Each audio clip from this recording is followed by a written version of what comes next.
Think about where you were 10 years ago and how different your life was 10 years ago. I even think about myself and just the relationships and the people that I know and where I am, the job position that I'm at. All those things were completely different 10 years ago. I just thought about just all the people just today, the people that I've communicated with, whether it was through text, email, phone, or in person, all the people that I've interacted with today. My wife is the only one that I knew 10 years ago. And so but think about it in that terms, right? When you think about how much your life can change, all the people that you'll meet, all the places that you'll go, the things that you'll do, your life can look completely different when you look back over the course of a 10-year period. And so when you're excited about getting that house, you may be thinking to yourself, man, things can't change that much in 10 years. Just take a second to truly consider.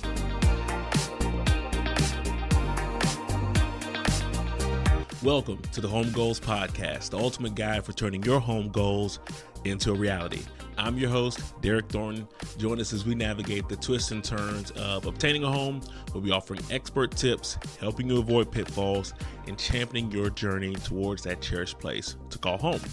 In this week's episode, we'll be discussing down payment assistance. This is the holiday season. It's a season of giving, and we want to talk about whether or not the gift of down payment assistance and all the programs and benefits that it offers, whether or not it's really a gift or if it's a curse in some cases.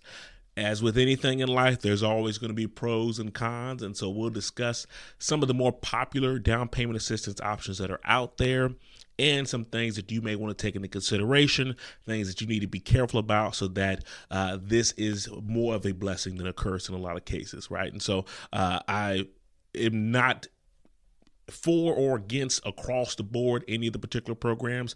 I just always like to make sure that my clients have a full understanding of what they're getting into. So you need to understand the ins and outs of it and stuff like that. And so the best way for you to do that is going to be not only understanding what that program is or what it offers, but understanding the questions that you need to be asking along the way, right? You don't know what you don't know in a lot of cases, and you want to make sure that you have everything lined up, that you understand what you're getting yourself into, and hopefully everything goes the way that you planned. But, you hope for the best, plan for the worst, and you want to understand exactly where you stand in whatever life may take you and whatever curveballs may be thrown your way. So when it comes to down payment assistance, like I said, that's one of the biggest issues that a lot of, especially first-time home buyers run into, is coming up with those funds to make that initial purchase. Sometimes they may get gifts from family members. We've had an episode talking about things to keep in mind with that, and sometimes it's picking up extra work or jobs to kind of save up for that payment. And for some people, they just can't get enough margins in their budget to be able to save what they would need to save in order to get those down payments. And the higher your down payment is, the more you're going to be at an advantage when you enter into the market, right? So when you have a down payment that is 10, 15, 20%, or even more than that, you're really going to be able to throw your weight around and compete with other buyers that are out there in making that offer more attractive. When the seller sees your offer, they're going to know that you are a well-qualified buyer, that you're not having razor-thin margins where if one thing goes wrong, you all of a sudden now no longer qualify for the loan. The higher that down payment is, the more peace of mind the seller, the agents, and everyone else in that transaction is going to have. Now, that's not always a guarantee that there's not going to be any issues whatsoever, but that is going to help you tremendously stand out from the crowd or from the competition if you can get that number higher. Now, again, we know the times we live in, right? Inflation is going up and going crazy. Costs are increasing everywhere.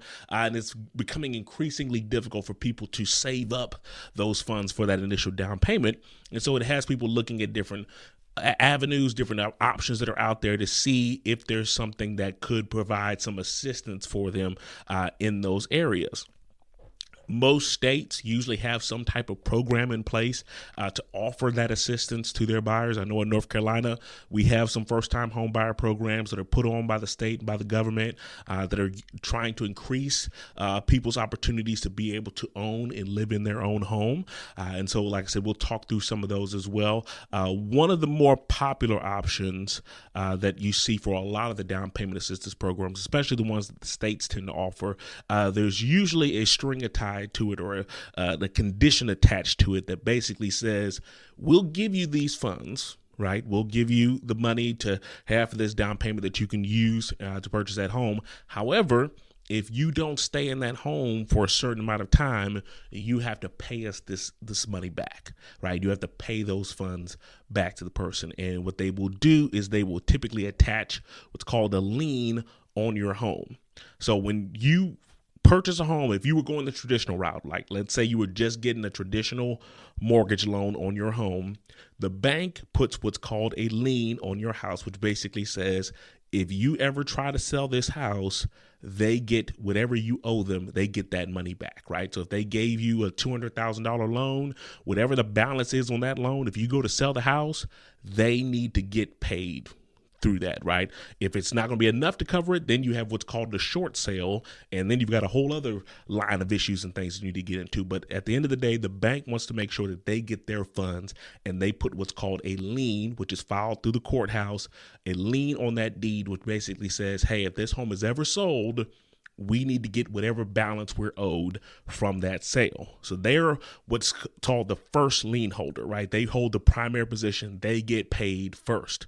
If you get what's called a second mortgage, or if you have something else that's attached to it, they're in a second place position, right? And so when you go to sell that home, the lender, they are in the primary position. They're in first place, which means that they get paid their money first.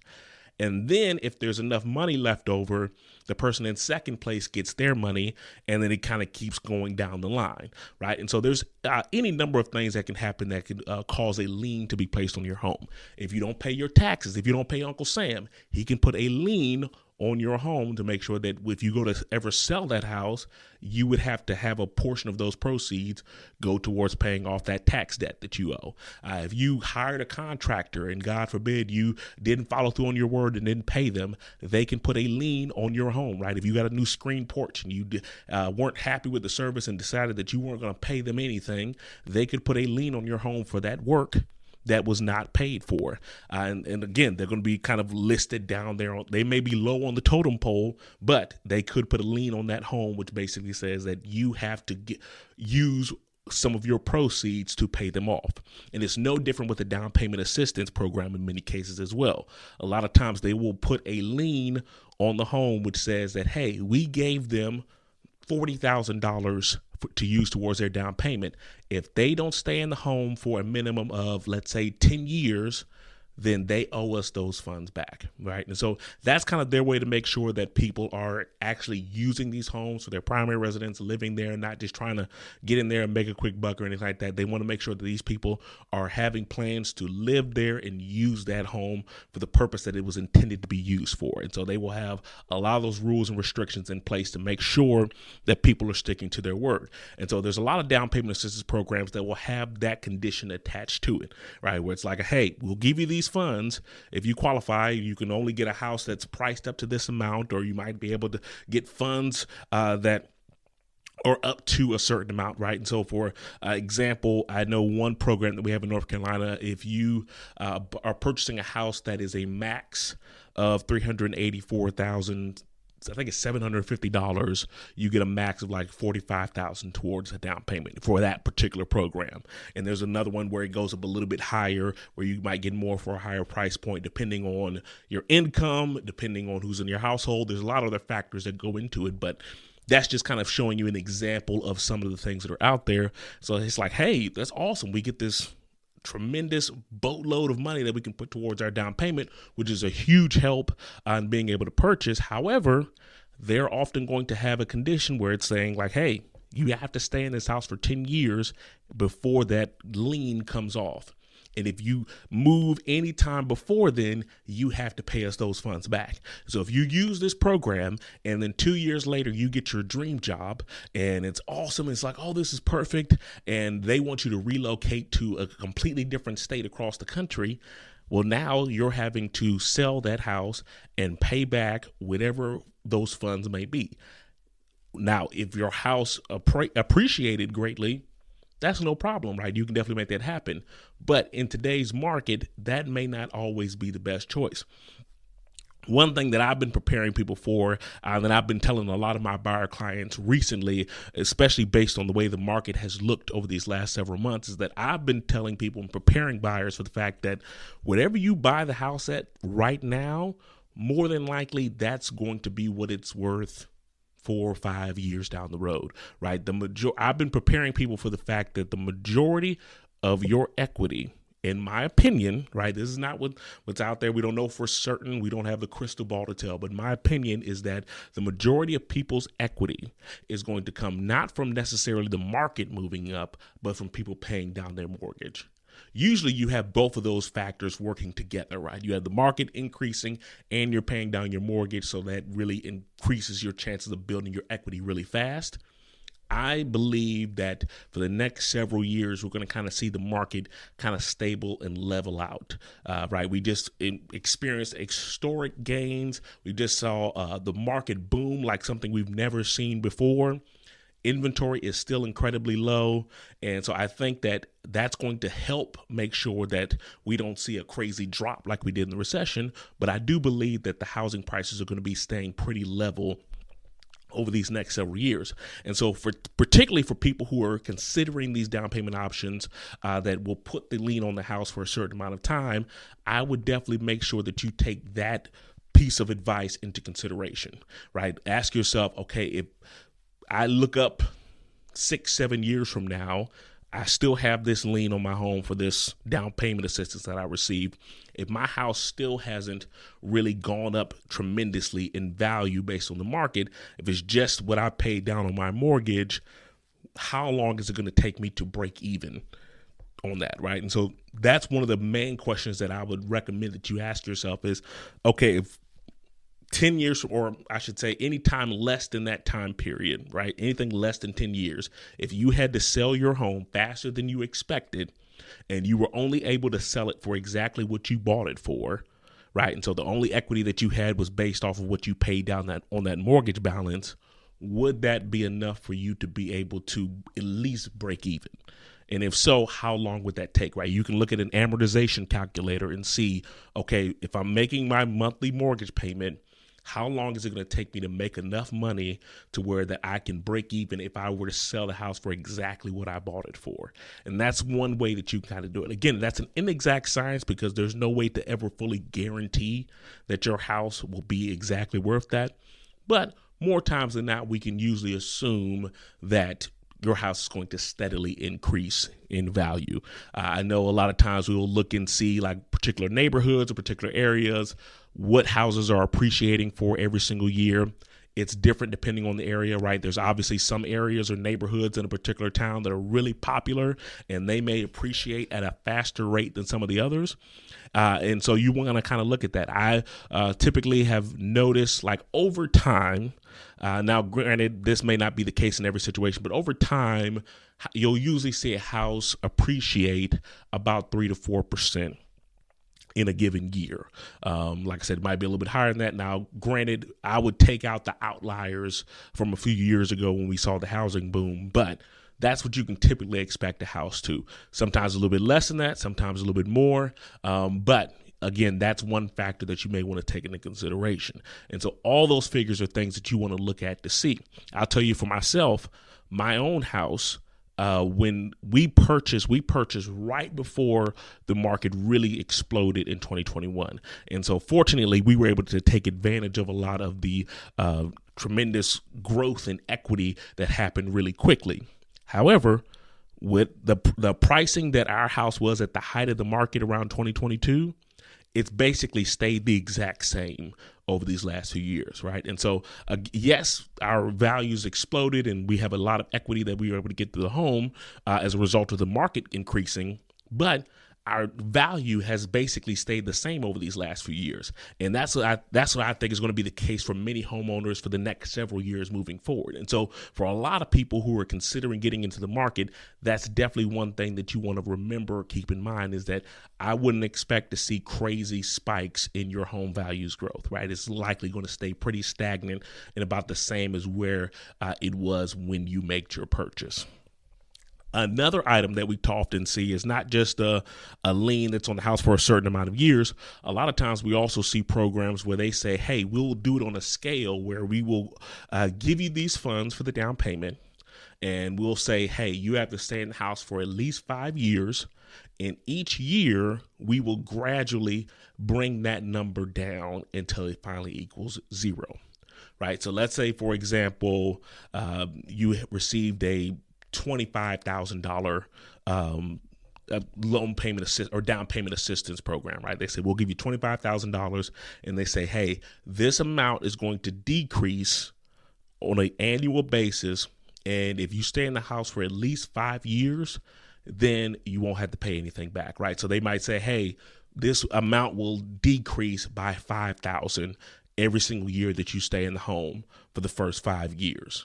So you purchase that home, you get $25,000 down payment assistance, and then in year, let's say 3, you decide, oh man, I have to move. I got a job offer. I got a relocation.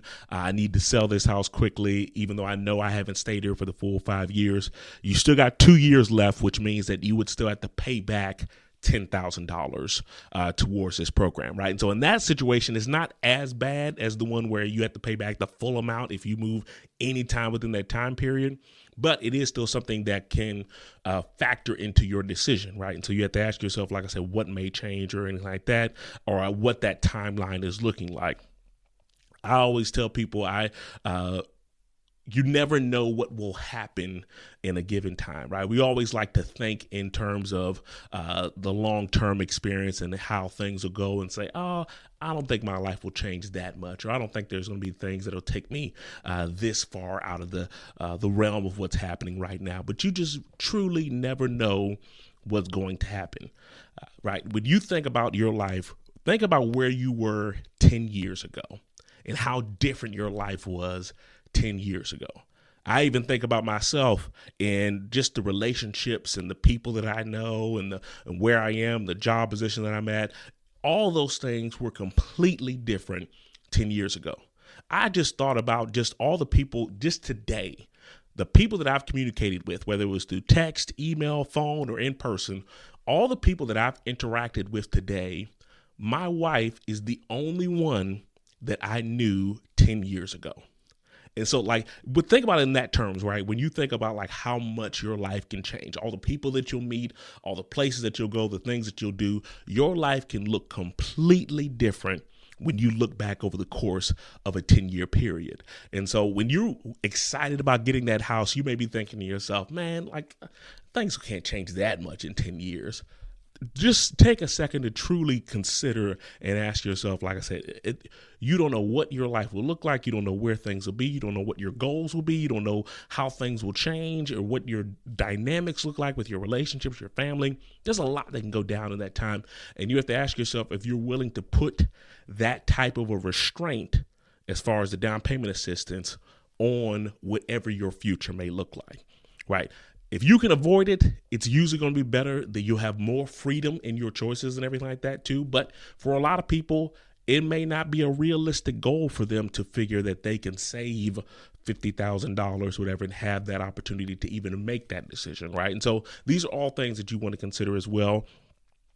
Another popular option that's out there that helps people a ton with their down payment assistance, there's different programs and companies out there. One of them is called NACA, N-A-C-A. That's a program that's out there, one of many, that is a housing program that will help people who are looking to purchase a home as well. But again, there's always going to be something in there that kind of adds a little bit of a catch to it, and things that you want to take into consideration. For programs like that, there's usually a class that you have to go through, kind of teaching you more about the process, which is great. I love anything that provides that education for first-time home buyers. But then also on top of it, they're going to be way more involved than an average lender, right? Like they have their own inspectors. They're handling a lot of those negotiations and stuff like that too. And when you're dealing with programs that take the control out of the buyer's hands, a lot of times that can cause issues for the seller and the listing agent, right? They may look at that program and say, do I really want to work with the buyer who is basically going to have all of these restrictions and things that are placed on the deal and all these loopholes that I, as the seller, I'm going to have to jump through? Do I really want to work with that person? So while those are great programs, you also have to take into consideration that some of the homes that you may be interested in buying may be too popular for those to be options that would have a seller that would consider you, right? They may look at your loan type and say, do I want to work with this person that's going to have a program that makes me jump through a million hoops, or do I want to work with this other buyer who has a 30% down payment and it's going to be a pretty straightforward and easy deal, right? So those are just things. It's unfortunately, that's the side effects that you have to deal with a lot of times with the programs. But again, I want to make sure that you all are aware of those type of things and aware of those mindsets and those stigmas that are in the marketplace before you ever even get into it, so that you know what type of obstacles you're going to be up against. The main point that I want to drive home with all of this is that whatever program you look into, that you understand what it is from a financial standpoint, and then also what are the ramifications, right? What are the restrictions that are going to be placed onto you? The more assistance or help that someone provides, the less freedom you're going to have in not only how that deal is structured, but what it looks like for you moving down the road and whether or not you're willing to give up that freedom, right? Or what type of advantages you would receive if you were willing to give that up. Talking with your realtor is an excellent way for you to figure out what types of things you'll be giving up, what types of freedoms you'll be dealing with, what types of obstacles you have to cross over. But I always want to make sure that if you do utilize any of those programs, that you are always asking the questions up front, figuring out, okay, what things, what type of restrictions, what type of liens, what type of issues may I possibly have with this loan. You want to know all of that ahead of time before you ever even get into that deal. If you ever want to talk more about it, I'm always happy to sit down with you, put you in touch with lenders who are great resources for learning more about these particular programs. But the most important thing is learning to help you in discovering whether or not these things can truly be a gift or will it be a curse in your life, right? You want to understand that. So I hope that that's helpful for you. Have a wonderful day, everyone. If I don't talk to you before, have a Merry Christmas. Thank you. Have a good one.